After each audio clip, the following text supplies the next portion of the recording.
Je vous propose de démarrer le webinaire. Donc, je me présente, je suis Christophe Rieder, donc le directeur fondateur de Better Study. Et chez Better Study, donc, on propose des cours en ligne en finance et comptabilité RH. Et l'objectif de ces webinaires qui ne sont pas liés à la formation en tant que telle, on organise aussi des webinaires pour euh, compléter nos cours en ligne. Mais là, l'objectif de ce webinaire, donc, c'est de faire des liens entre la formation en comptabilité notamment et la pratique professionnelle. Et puis, ben, on a la chance d'accueillir aujourd'hui Fabrice Critin et Émir Bakine. Oui, c'est ça. Oui, pardon, j'espère que j'ai bien Il n'y a pas de prononcé. problème. Et puis, donc, de Office Maker.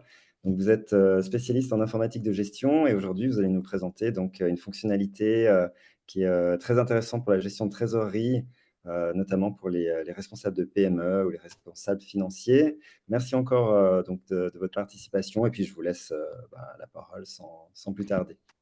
Alors oui, alors bonjour à tous, bienvenue à ce webinaire sur le pilotage donc, efficace d'une PME par les tableaux de bord. Donc encore une fois, un webinaire qui a pu se faire grâce à la collaboration de Better Study, que je remercie particulièrement. Mon but aujourd'hui, ça sera simplement de vous faire envie de faire un maximum de graphiques à la fin du webinaire. Donc, on va commencer tout ça. Je vais commencer par me présenter, nous présenter. Donc, Emir Bakiou, consultant depuis 2016 chez Micro Consulting SA. Un de mes collègues est également présent à ce webinaire, Fabrice Critin, également Bonjour en à support tous. depuis Oui. 2011. Voilà, depuis 2011, présent avec, à mes côtés. Micro Consulting, donc, c'est une société avec près de 40 ans d'expérience dans le domaine de la gestion d'entreprise. Nous sommes fiers d'être à l'origine donc de la gamme Office Maker, qui est donc le logiciel de comptabilité, de gestion d'entreprise et de comptabilité salariale dans les quatre coins de la Suisse, avec un panel de clients divers et variés, comme dans le domaine de la construction jusqu'aux études de notaire et avocat, en passant par les fiduciaires et tout autre domaine comme l'événementiel, comme la musique production ou paléo. Pour vous présenter brièvement nos trois programmes, nous avons Office Maker Business, logiciel de gestion commerciale, gestion de facturation, débiteurs et fournisseurs, gestion des paiements et du stock. C'est particulièrement avec ce programme qu'on va illustrer en fait des tableaux de bord tout au long de la présentation. Nous avons Office Maker Finance, programme de comptabilité générale et analytique, et enfin Office Maker Staff, dédié à la gestion salariale d'une société qui va de la création d'un employé, d'un salaire et de son paiement, pour enfin fournir des documents finaux d'un exercice comme le certificat de salaire et autres des comptes officiels que vous pouvez ensuite envoyer via Suisse DEC 5, dont nous avons reçu la certification. Alors aujourd'hui, on va explorer les concepts derrière le tableau de bord en passant par des illustrations créées par nos programmes. Je vais vous montrer comment ces tableaux de bord ils peuvent être dynamiques et interactifs en vous permettant de surveiller en temps réel les performances clés de votre entreprise et d'anticiper les éventuels défis à venir et de prendre bien sûr des bonnes décisions. Commençons déjà par voir pourquoi on utilisera un tableau de bord et pourquoi c'est essentiel dans une société. Pour ça, on va s'imaginer dans une voiture. Alors bien sûr, là, ça va plus parler aux personnes qui ont le permis de conduire. Pour les autres, il faudra s'imaginer en train de guigner vers le tableau de bord du chauffeur de bus, au risque qu'il vous regarde un peu bizarrement entre deux arrêts. Donc, un tableau de bord d'une voiture, il offre une multitude d'informations clés et compréhensibles en un seul coup d'œil. En gros, il met les indicateurs importants en avant. Il peut donc prendre des décisions tout en conduisant, rapides, efficaces, sans avoir besoin de s'arrêter, etc. Ces décisions de conduite, donc, elles se basent sur des facteurs comme des événements du passé, des kilomètres parcourus, la vitesse à laquelle il est en train de rouler, une indication du présent, et les kilomètres qu'il peut encore effectuer en fonction du carburant restant qui est d'une donnée d'avenir. Les objectifs des tableaux de bord. Donc, le premier objectif, ça va être d'assurer une gestion stratégique de l'entreprise. Il va notamment s'aligner sur tous les départements d'une entreprise pour on ait une stratégie commune. Il y a un problème à ça, il peut y avoir un problème à ça, c'est l'effet silo. C'est un nom pas très connu, mais il est très commun dans toutes les sociétés. C'est un problème de communication, en résumé. Quand un département fonctionne en isolation sans prendre en considération les orientations globales de l'entreprise et les objectifs des autres départements, bah, il y a une communication cloisonnée et elle peut entraîner des problèmes, des conflits internes et donc des objectifs contradictoires et des ressources sous-utilisées. Donc, en gros, une perte d'efficacité de la performance de l'entreprise. Voilà ce que peut donner un tableau de bord euh, qui est donc, on va dire, général. C'est un cockpit d'entreprise. Il est créé donc avec Office Maker et on a des informations cruciales, mais directement visibles de par leur couleur, de par leur grandeur, etc. On a ici donc le total des ventes, total des dépenses, les marges brutes et nettes, le top 5 des produits, les statuts des offres, donc les offres en cours, les offres acceptées ou les offres refusées. Et également, nous avons les ventes par secteur. On va voir maintenant les avantages du pilotage d'un tableau de bord. Donc, l'utilisateur il va pouvoir en fait avoir une vision claire et concise des données et des performances de l'entreprise. En étant transparent, le tableau de bord va fournir aux acteurs, donc aux intervenants, toutes les informations qui vont permettre de se responsabiliser vis-à-vis de la société. Comme vous l'avez vu avec le tableau de bord, les données clés, elles sont indiquées sous forme de graphiques, sous forme de tableaux qui sont faciles à comprendre au premier coup d'œil. Les tableaux de bord, ils vont également permettre de suivre les performances d'entreprise au jour le jour. Et c'est ça qui va en fait accroître la réactivité à n'importe quel moment. Pour ce qui est des tendances, voilà un exemple.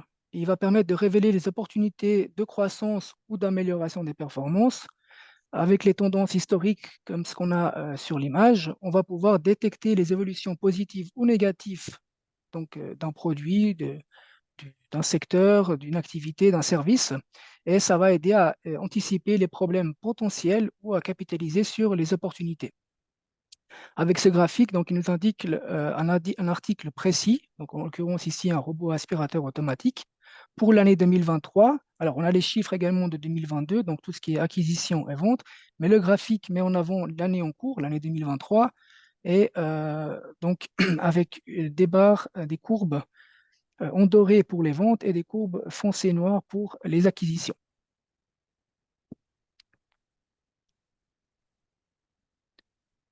Les autres avantages, il y a les KPI, Key Performance Indicators, en français, les indicateurs clés de performance. C'est ce qui va mettre en avant les domaines critiques qui nécessitent des améliorations ou des ajustements plutôt que de submerger avec toutes sortes d'informations qui peuvent la plupart ne pas être forcément utiles ou qui sont secondaires. Ils permettent aussi de surveiller les opérations en temps réel et d'identifier donc les processus ou les activités qui peuvent être inefficaces et coûteux et donc inutiles. On peut prendre par exemple les coûts, les charges internes liées au marketing ou à la publicité, par exemple. Enfin, ils vont aider à définir des objectifs clairs et à suivre leur progression au fil du temps. Ici, comme objectif, on aurait les budgets. On va les comparer aux chiffres réels, les chiffres effectifs qui peuvent ressortir de notre comptabilité.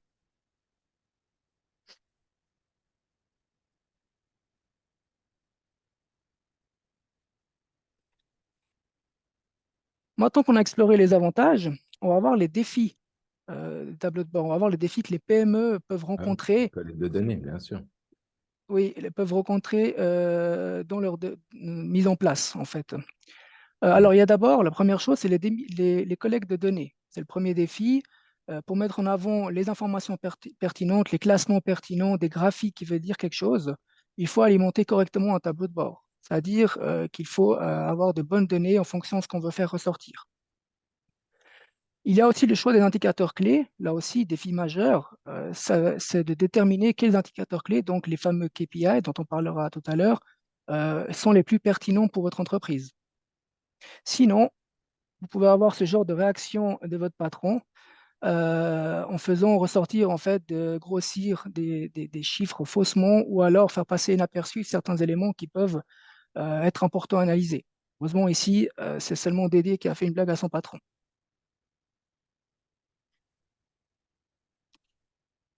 Les autres défis, c'est l'accessibilité et la compréhension. Il faut s'assurer que tout le monde, tous les employés à tous les niveaux peuvent comprendre les tableaux de bord qu'on met en place. Ça veut dire parfois qu'il faut simplifier les données complexes pour que tout le monde puisse lire correctement un tableau de bord et rapidement surtout. Que ça aille des cadres jusqu'aux employés de première ligne.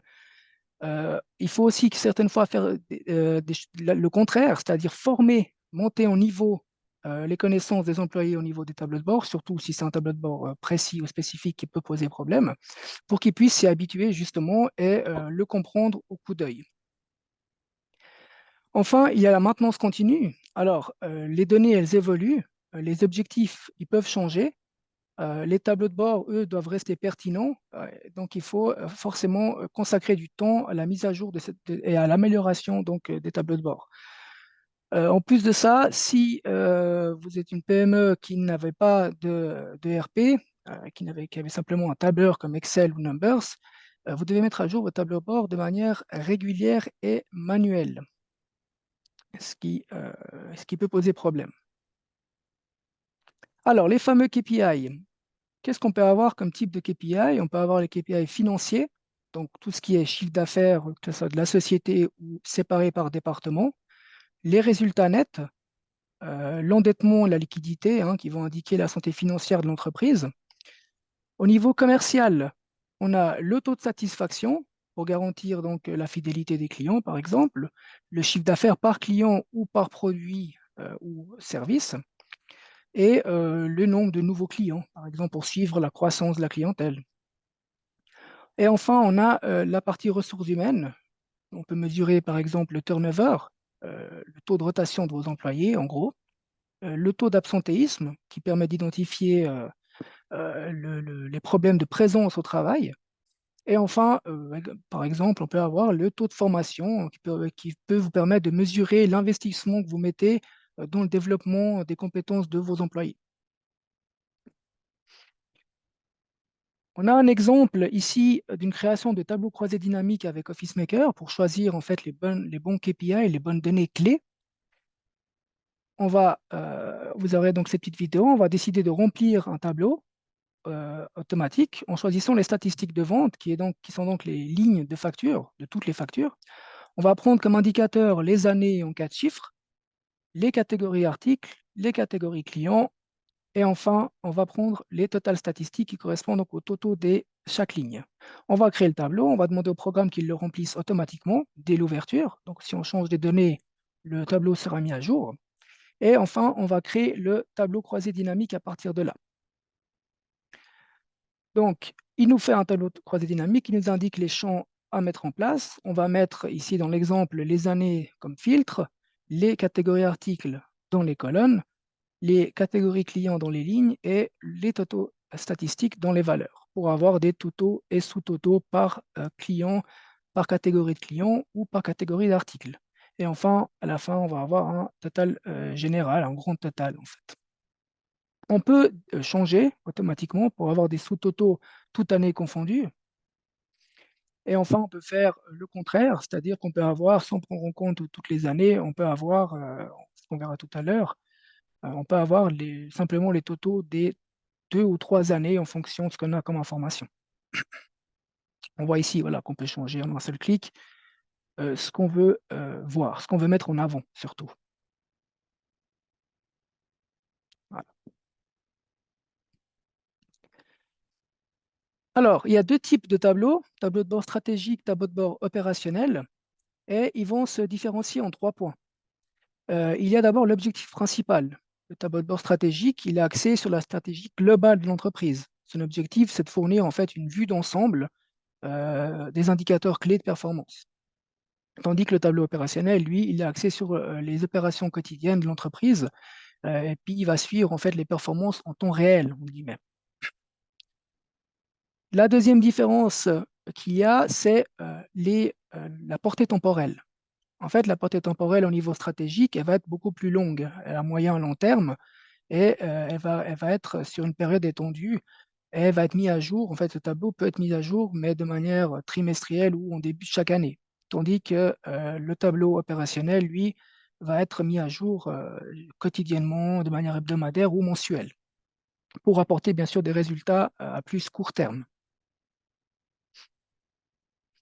Enfin, on a comme dernière différence les utilisateurs. Pour le tableau de bord stratégique, généralement, ce sont les cadres de la société qui vont le mettre en place ou le lire pour enfin orienter en fait, les décisions de toute l'entreprise, les décisions stratégiques de l'ensemble de l'entreprise. Tandis que le tableau de bord opérationnel, il peut être utilisé et lu par tout le monde, par tous les employés, et surtout ceux qui sont impliqués dans les opérations quotidiennes. Et il va prendre des décisions en fait immédiates. Il va servir à prendre des décisions immédiates. Les différences des tableaux, donc en plus de la division stratégique opérationnelle, il y a des sous-groupes. Il y a un tableau de bord financier. Ils indiquent donc des résultats comme le résultat de l'entreprise, la gestion des risques financiers, les indicateurs des coûts et des marges, pour voir ce qui peut être réduit ou ce qui peut être amélioré. On a un exemple dans un tableau qui a été créé par OfficeMaker Finance au niveau de la comptabilité. On voit ici le budget et les réalisés, les chiffres effectifs du mois qui est indiqué sur la cellule R2. Le budget, la période de janvier à mars, donc ici on voit le mois de mars, on peut le changer au mois de mai. La période de janvier à mai donc, est indiquée dans le tableau vert. Le tableau violet indique simplement le mois de mai. Et en fait, on a aussi le mois de juin dans la partie rose pour dire ce qui nous attend le mois prochain. Donc, on peut changer les choses en un seul clic, en un seule touche du clavier. On a ensuite le tableau de bord commercial. Il suit la fidélisation des clients, l'analyse des ventes et de la rentabilité, et enfin l'évaluation des campagnes marketing, etc. On a un exemple de tableau commercial ici.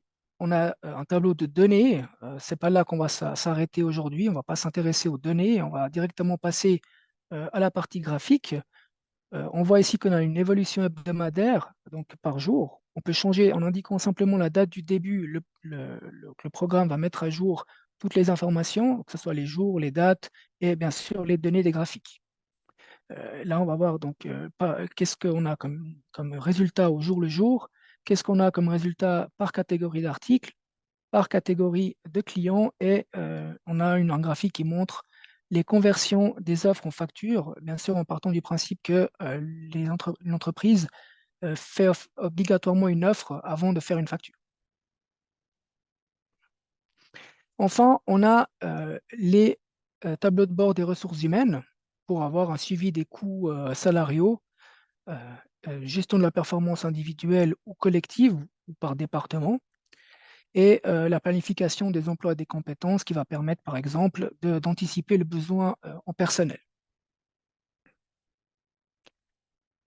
Les outils de mise en place, donc, il y a trois types d'outils principaux. On a les ERP, donc, qui permettent de gérer les données d'une entreprise, donc d'intégrer et de les modifier, etc. On a les tableurs, tels que Microsoft Excel ou Numbers, qui peuvent être des outils de base pour créer des tableaux simples. Et enfin, on a les logiciels spécifiques de pilotage. C'est en fait un deux en un, c'est la solution guillemets ultime. C'est ce qu'on propose avec Office Maker, par exemple, qui est un ERP qui intègre son interface dans son programme, donc qui peut directement, en fonction de ce qu'on indique comme données ou ce qu'on fait comme données en faisant une écriture, une création de facture ou autre, on a directement les tableaux, les graphiques, les tableaux de données en tout genre qui se mettent à jour automatiquement sans avoir besoin de faire quelconque export, etc. Donc, disons que la partie maintenance dont on parlait tout à l'heure, la partie mise à jour, elle se fait automatiquement par nos programmes. Voilà. Nous vous remercions donc au nom de toute la société Microconsulting de nous avoir suivis donc, pendant cette présentation. Pour moi, c'était un plaisir de vous partager ça avec vous, d'avoir pu mettre des mots et des images sur la nécessité d'utiliser des tableaux de bord dans une société.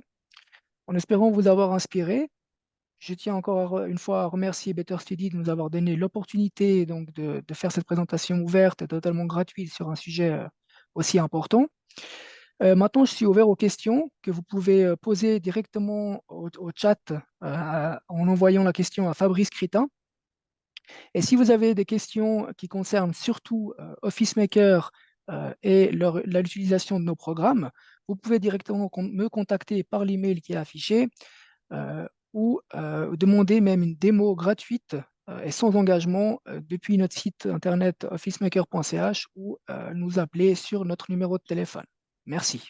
Merci, merci beaucoup, Émir, pour Merci cette à vous. présentation. Alors, j'ai trouvé très, très intéressant et très pertinent parce que je vis aussi ce genre de problématique où je dois récolter de la data un peu partout, des Mhm. outils de pilotage. Donc, c'est vraiment ouais, génial de pouvoir tout intégrer comme ça et avoir des Super. belles présentations graphiques, Content, visuelles. Ouais. content de vous avoir, d'avoir pu, j'espère vous avoir aspiré et aidé si vous avez des questionnements ou des remarques sur les tableaux de bord. Mm. Donc, je ne sais pas si Fabrice, vous avez déjà des Alors, petites Fabrice, questions. est-ce que Oui, tu as reçu des questions? je suis en ligne. Donc, pour l'instant, pas trop de questions. Faut croire que c'était parfait la présentation. Tout le monde est resté KO.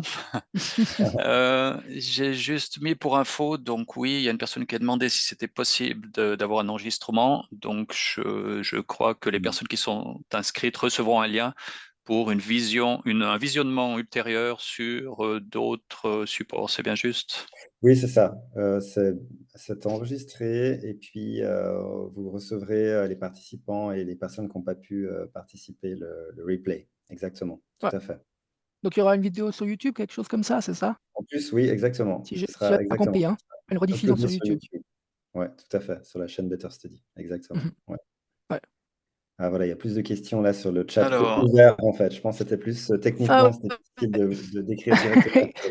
peut-être pas commercial, voilà, pour savoir si c'est bien entendu la version pro Alors, qui bénéficie des feuilles de calcul. oui, vous avez des procédures pour mettre en place les tableaux de bord dans OM.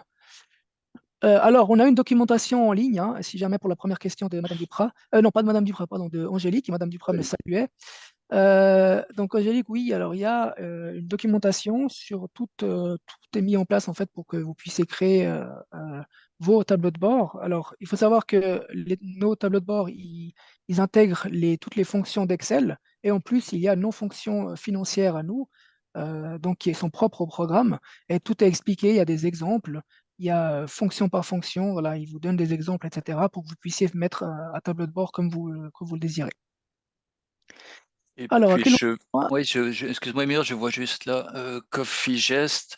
Donc en gros pour l'export, oui, bien entendu, si vous avez préparé plein de beaux tableaux de bord sur votre Excel, bien entendu, vous pouvez les intégrer dans les feuilles du tableur, soit par copier-coller, ou on va peut-être pas le montrer là, mais il y a un petit bouton pour Alors, importer les je peux partager l'écran, mais je peux pas faire la démo parce que j'ai pas de fichier Excel avec moi, mais je peux partager l'écran pour. Alors, si je... juste montrer potentiellement Ouais, voilà tout à qu'on fait. peut importer un fichier Excel, donc une feuille Excel, Voilà. Donc, en pour fait, on a un bouton ici importer et il suffit d'aller sélectionner le fichier Excel pour voilà, pouvoir l'importer. ou tout simplement par copier-coller et après, Tout si à fait. besoin, faire quelques adaptations. Et puis, si on va plus loin, ben, bien entendu, si vous avez en tant que fiduciaire plusieurs dossiers du logiciel business pour tous vos clients, ben, vous pourrez créer votre premier tableau de bord et ensuite l'exporter avec la feuille du tableur vers d'autres fichiers business. Donc Mhm. ça, il n'y a pas de souci à ce niveau-là. Ouais. Alors, si jamais on a Martin qui nous posait la question, donc à quel endroit trouve-t-on les tableaux de bord, les tableaux sur OM Finance?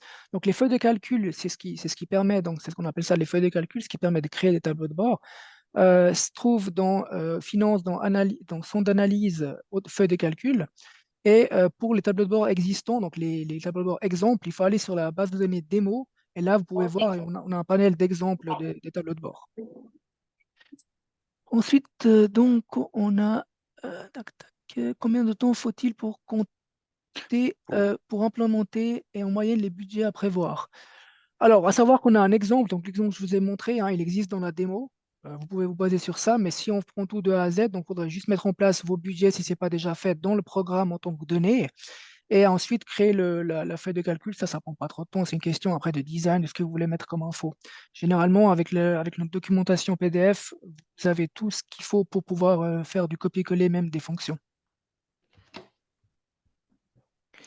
Alors, existe-t-il des modèles disponibles? Donc oui, hein, c'est très comme je le disais, il existe des modèles dans nos bases de données démo. Vous pouvez télécharger nos programmes sur notre site internet sans avoir à créer de base de données. Il vous ouvre automatiquement la base de données démo. En choisissant la version pro pour chaque programme, vous avez accès aux feuilles de calcul. Et là, vous pouvez vous amuser à regarder, à modifier et à dupliquer des tableaux de bord déjà existants. Alors oui, Angélique, pour les feuilles de calcul, on a besoin de la version pro, effectivement. Exact. Alors, Sidonia, j'ai une interrogation concernant les liens entre logiciels. Il me semble avoir compris que les informations se mettent à jour. Pour l'instant, je transfère les données. Alors, je crois qu'il n'a pas fini sa question. Est-ce que c'est seulement le transfert de données entre business et finance? Parce qu'il faut savoir que les feuilles de calcul, donc en version pro, existent autant sous business que finance. Donc, peut-être si la personne de Sidonia peut nous ajuster sa question. Mhm. Alors, on a Ellie Alors, qui nous demande des informations sur l'API. Donc, alors l'API, nous, c'est une discussion d'avenir qu'on a. On est en train de mettre en place, enfin, on discute de mettre quelque chose en place à ce niveau-là, mais pas pour l'instant, ce n'est pas le cas. Ça fonctionne avec des exports, on a ce qui s'appelle un programmateur de tâches qui automatise entre guillemets des exports-imports. Juste à mettre en place au début, après, vraiment, c'est automatisé. Par contre, effectivement, on pense aussi à l'API à serveur l'avenir. reste. Tout à fait. Alors, je crois qu'il a dit, il t'a confirmé ce que tu as dit, Fabrice Sidonia. Alors, oui, c'est ça. Donc, de mettre à jour.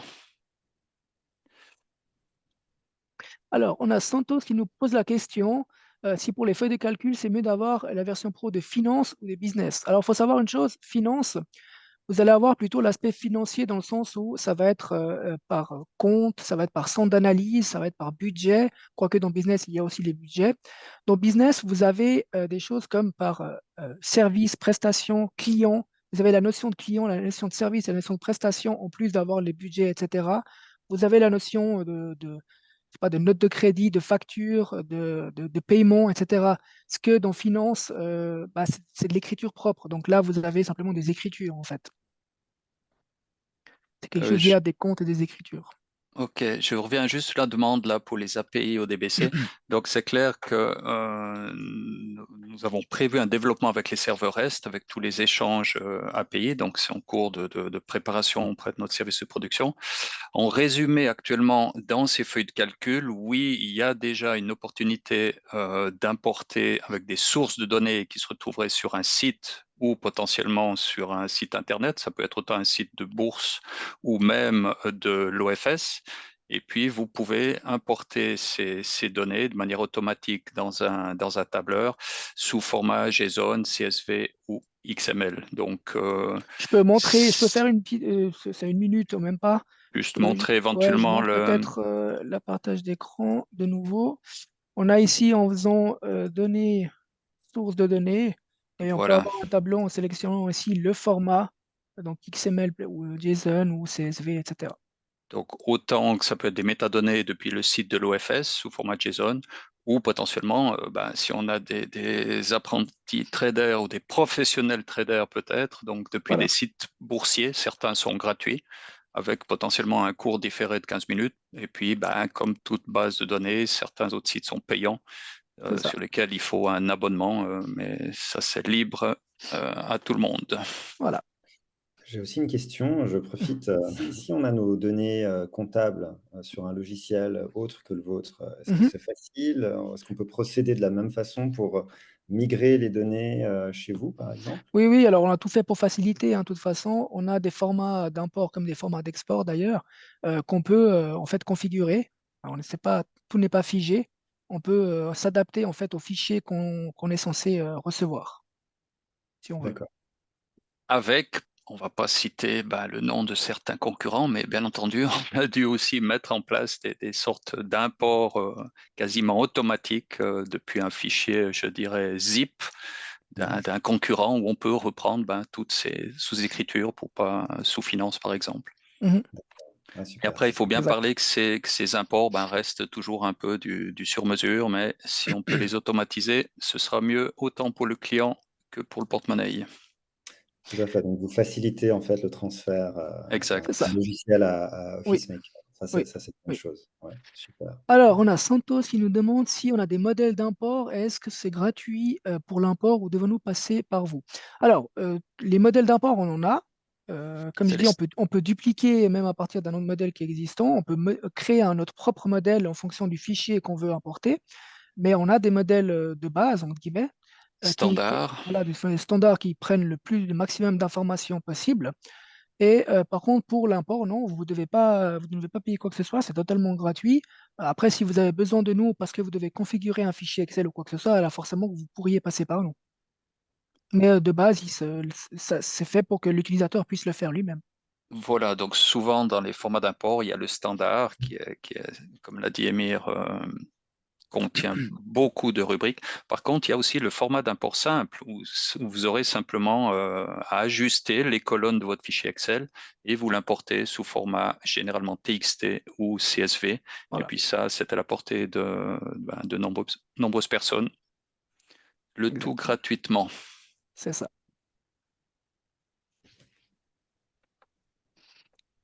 Même pour ce qui est import-export, hein, pour les questions, quelqu'un peut se poser la question aussi pour les fiduciaires qui n'auraient pas le programme et auxquels ils devraient envoyer tout ce qui est écriture, etc.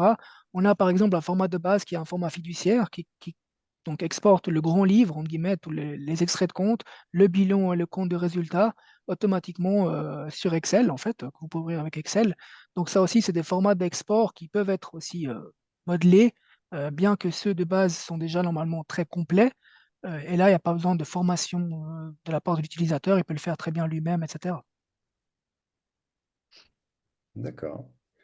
Et je vois que donc pour les tableaux de bord, pas trop de questions. Tout le monde est KO, donc on reste en Ah, contact. ils se sont tous mis à faire des graphiques déjà, Ah, j'imagine. peut-être qu'ils sont déjà partis. Non, on est encore une cinquantaine et peut-être Oh, que c'est bien. les gens commencent à avoir Oui, faim. on va attendre. Alors, Sidonia, est-ce qu'on peut modifier tes données?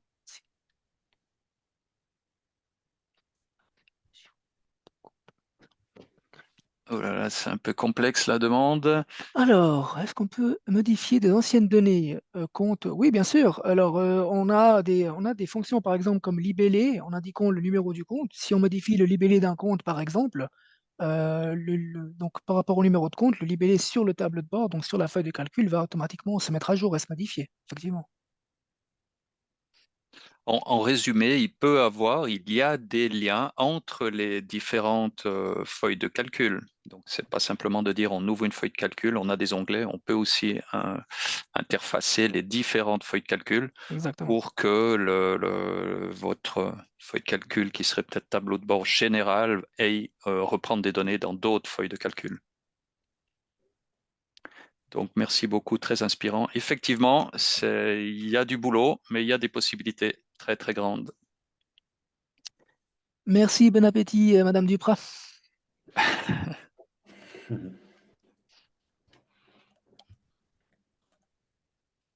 crois qu'on a fait le tour des questions. Peut-être que certaines viendront plus tard. Ce Non, sera pas de plus souci, nous, spécifique, plus je suis encore personnel. disponible, je suis encore là.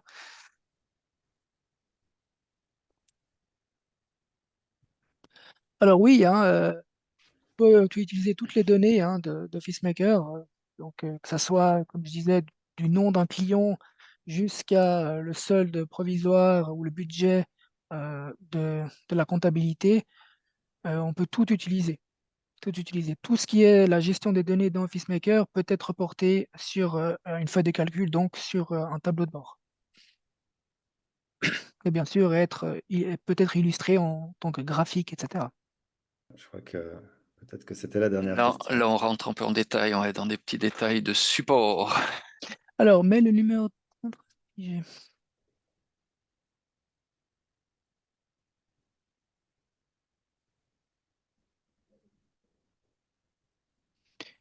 Peut-être rappeler donc l'adresse pour donc les clients actuels déjà qui utilisent les logiciels Office Maker. Donc depuis chaque logiciel, vous avez le menu fichier support technique pour nous faire part d'une demande ou prendre un rendez-vous avec un spécialiste, soit Emir ou moi ou une autre personne. Et puis pour les clients qui voudront faire connaissance d'OM, Emir, tu avais donné l'adresse. Exactement. Ton adresse, surtout le numéro 66 et potentiellement l'adresse email peut-être info, comme ça qui arrivera aussi vers notre service commercial qui peut aussi vous faire votre démonstration gratuitement, bien entendu. Un petit Merly qui m'a écrit en privé qu'elle va nous appeler prochainement pour mettre en place quelque chose de ce genre. Donc, Voilà, voilà. pas de souci, avec plaisir. Très bonne décision.